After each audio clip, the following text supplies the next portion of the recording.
أعوذ بالله من الشيطان الرجيم بسم الله الرحمن الرحيم يا أيها الذين آمنوا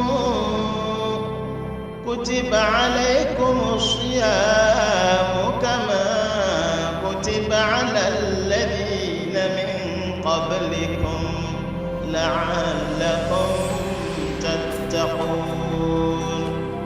Un jour, le prophète sallallahu alayhi wa sallam était dans un voyage. Et au cours du voyage, il y avait également un enfant vertueux, dont le nom c'était Mu'az bin Jabal. C'était un garçon studieux.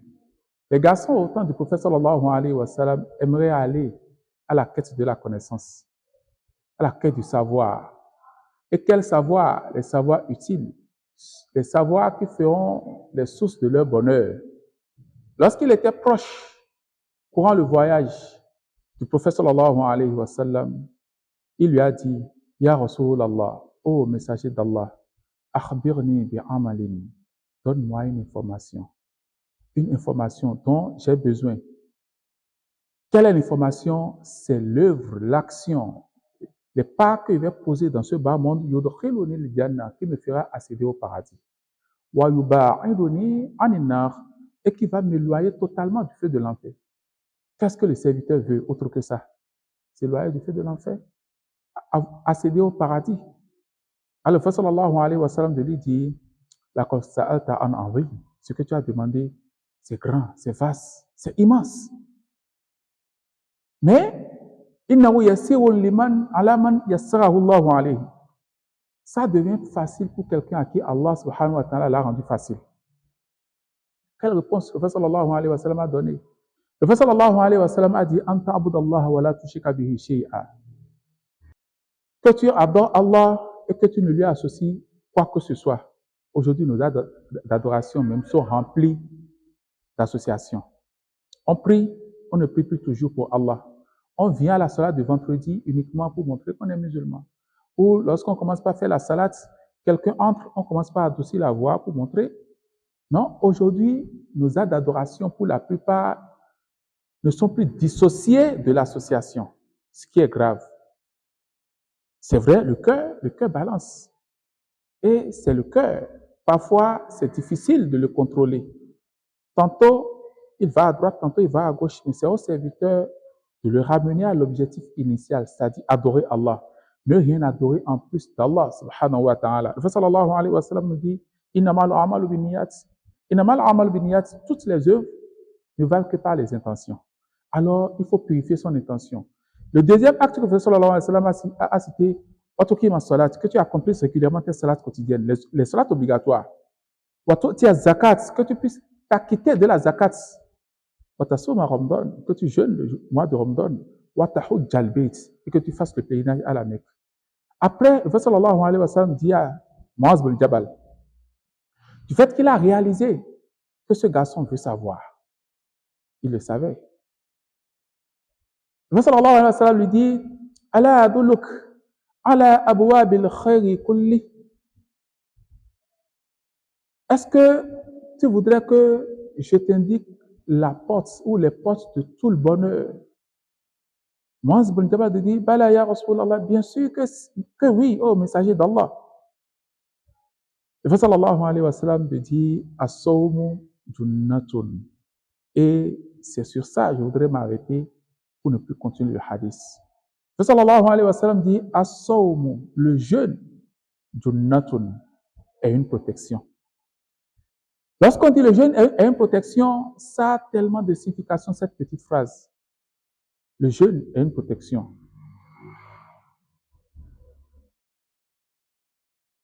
Le jeûne est une barrière entre le serviteur et les péchés. Le jeûne éloigne le serviteur des péchés. C'est une protection afin que le serviteur ne puisse pas tomber dans les péchés. Assalamu Jonathan. Le jeûne est une protection. Parce que dès lors que vous jeûnez, vos yeux aussi jeûnent. Vous ne regardez plus les interdits. Votre langue jeûne. alors vous n'allez plus dans les mensonges, dans la calomnie, la médisance, des colportages, etc., des malédictions. Vos pieds jeûnent, vous n'allez plus dans des endroits interdits. Et même la bouche jeûne, vous ne mangez plus de l'interdit, vous ne buvez plus de l'interdit. As-sawmu junnatun, le jeûne est une protection, c'est une barrière entre vous et tout ce qui pourrait toucher la qualité du jeûne. Lorsqu'on dit as-sawmu junnatun, c'est une barrière entre les serviteurs et le feu de l'enfer. Parce qu'à travers le jeûne, vous rassemblez toutes les autres bonnes actions. Lorsque vous jeûnez, vous êtes obligé d'adorer Allah. Lorsque vous jeûnez, vous êtes obligé de faire régulièrement vos salats quotidiennes. Lorsque vous jeûnez, si vous avez des dettes de la zakat et vous en avez la capacité, vous vous en acquittez par crainte d'Allah. Parce que le jeûne travaille sur le cœur. Le jeûne a une protection. Alors, ça met une barrière entre le serviteur et le feu de l'enfer. C'est comme le serviteur qui va à une guerre, qui a un bouclier. C'est comme ça le jeûne est pour le serviteur, le bouclier contre tout péché. Le bouclier qui ne lui permet pas de s'asseoir n'importe où, qui ne lui permet pas de poser n'importe quel acte, qui ne lui permet pas de poser des actes qui pourraient l'orienter vers l'enfer, mais plutôt qui l'orientent vers les actes du paradis. Et lorsque le prophète sallallahu alayhi wa sallam dit « As-sawmu junnatun », le jeûne est une protection, il y a encore l'autre dimension, la protection sanitaire. En effet, le jeûne est source de santé. Le jeûne tel que le pratique le musulman, on appelle cela le jeûne intermittent, où vous vous abstenez de manger, de boire pendant un long instant. Ici, de l'apparition de l'aube jusqu'au coucher du soleil, c'est un long instant. Pendant cette période, le serviteur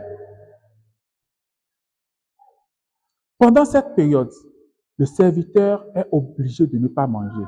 Et le fait pour lui de ne pas manger, ça permet à l'organisme qui avait déjà, à l'estomac, qui avait déjà entassé certaines toxines dans son organisme, qui avait déjà entassé certains microbes, déchets, etc.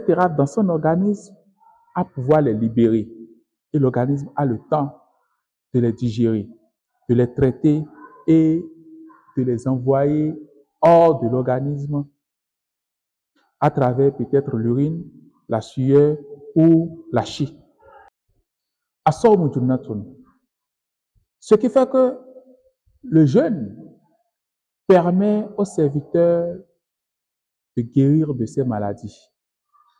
Des maladies, quelles qu'elles soient, partant de la diarrhée, d'une simple diarrhée ou peut-être d'un simple rhume, jusqu'au cancer, à travers le jeûne. Celui qui observe régulièrement le jeûne, tel que prescrit par l'islam, celui qui l'observe réellement ne saura être malade parce que l'organisme traite les maladies du corps à l'instant où il est en jeûne. As-sawmu junnatun. Le jeûne est une protection parce que plus vous jeûnez, plus vous vous rajeunissez. Plus votre organisme donne l'apparence d'une personne beaucoup plus jeune que vous ne paraissiez. Ça, ce sont les effets du jeûne. Le jeûne est un médicament. Le jeûne est un bouclier. Un bouclier contre la maladie et l'être humain. As-sawmu junnatun. Tant il est un bouclier contre le péché et le serviteur d'Allah, il est aussi un bouclier contre le péché, contre l'enfer et le serviteur d'Allah, et il est un bouclier entre la maladie et le serviteur d'Allah. As-sawmu junnatun. Le jeûne est une protection. C'est un bouclier. Hiya al-wiqaya, c'est une protection. C'est pour cela qu'il est important pour chacun de nous de jeûner tout en respectant les prescriptions du jeûne, se débarrassant des souillures du cœur, se débarrassant des souillures de l'organisme à travers les maladies et se débarrassant par la même occasion du feu de l'enfer pour pouvoir avoir accès au paradis. Wassalamu alaikum wa rahmatullahi ta'ala wa barakatuh. أعوذ بالله من الشيطان الرجيم بسم الله الرحمن الرحيم يا أيها الذين آمنوا كتب عليكم الصيام كما كتب على الذين من قبلكم لعلكم تتقون